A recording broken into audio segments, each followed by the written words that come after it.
School ખુલતાની સાથે જ વાલીઓએ સહન કરવો પડશે મોંઘવારીનો માર। રાજકોટમાં સ્કૂલ વાહન એસોસિએશને ભાડામાં 10%નો વધારો કર્યો છે। પેટ્રોલ, ડીઝલ અને સીએનજીના વધતા ભાવને જોતા સ્કૂલ વેન ચાલકોએ ભાડામાં વધારો કરવાનો નિર્ણય કર્યો છે। હવે 1350થી 1400 રૂપિયા ભાડું વસૂલવામાં આવશે। 8 જૂનથી નવા શૈક્ષણિક સત્રનો પ્રારંભ થવા જઈ રહ્યો છે। નવા શૈક્ષણિક સત્રથી ભાડામાં વધારાનો નિયમ લાગુ કરવાનો નિર્ણય કરવામાં આવ્યો છે। મધ્યમ વર્ગના લોકોને મોંઘવારીનો વધુ એક માર સહન કરવો પડશે, કેમ કે રાજકોટ વેન એસોસિએશન છે તેમના દ્વારા સ્કૂલ વેનના ભાડામાં અને રિક્ષા ભાડામાં 10%નો વધારો કરવામાં આવ્યો છે। કેમ વધારો એસોસિએશને કર્યો છે?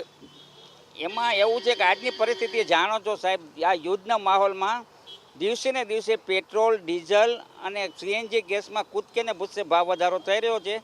આ ભાવ વધારાને કારણે અમારા ઘરની પરિસ્થિતિ, અમે પણ મધ્યમ વર્ગના છીએ અને અમારા ઘરની પરિસ્થિતિ ચલાવવા માટે થઈને અમારે ન છૂટકે 10% ભાવ વધારો આપવો પડે એમ છે। અમે કોઈ પેરેન્ટ્સને હેરાન કરવા માંગતા નથી। પેરેન્ટ્સનું પણ એ જ જોઈ અમે ભાવ યોગ્ય કરશું એની અમે ખાતરી આપી છીએ। અને 8 તારીખે જે કાંઈ પેટ્રોલ, ડીઝલ અને ગેસમાં જે કાંઈ ભાવ આવશે એ ઉપરથી થોડું ઘણું ફેરફાર અમે કરવા માગી રહ્યા છીએ। કારણ કે અમારા ઘરની પરિસ્થિતિ એ રીતની છે, કારણ કે ગાડી વાહન ચાલકોને હપ્તા ચાલુ છે, વીમાના પેપરના કાગળિયા માટે તેને પૈસાની જરૂર છે, પોતાના બાળકોના ફી માટે, અન્ય જરૂરિયાતો ઘણી છે। દરેક જગ્યાએ ભાવ વધારો થઈ રહ્યો છે। ચોક્કસ તમે શું કહેશો? કેટલા પહેલા ભાડું હતું અને હવે સરેરાશ કેટલું ભાડું છે? પહેલાં મિનિમમ ભાડું 1100 થી 1200 હતું। અત્યારેની પરિસ્થિતિ પ્રમાણે 10%નો મેં વધારો કર્યો છે। એની સામે ભાવ વધારો એવડો, જ્યાં 77 રૂપિયા હતા એના અત્યારે 88 રૂપિયા થઈ ગયા સીએનજીના। પેટ્રોલનો ભાવ વધારો એવડો થયો, ડીઝલમાં ભાવ વધારો થયો।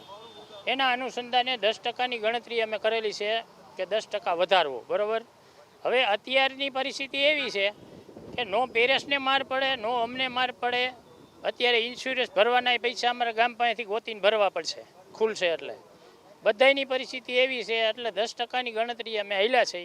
પછી તો 8 તારીખે સ્કૂલ ખુલે પછી પાકો નિર્ણય પછી થશે। તમે શું કહેશો? જે રીતે સીએનજીના ભાવ વધારે, મોટાભાગે સીએનજી થી સંચાલિત જે રિક્ષા અને વેન બંને હશે?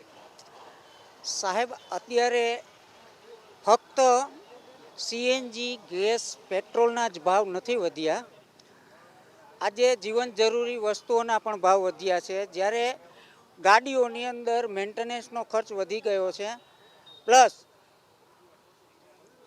ટેક્સ, વીમો બધાના ભાવ વધી રહ્યા છે। તો અમે 10 થી 15% વધારો કર્યો છે।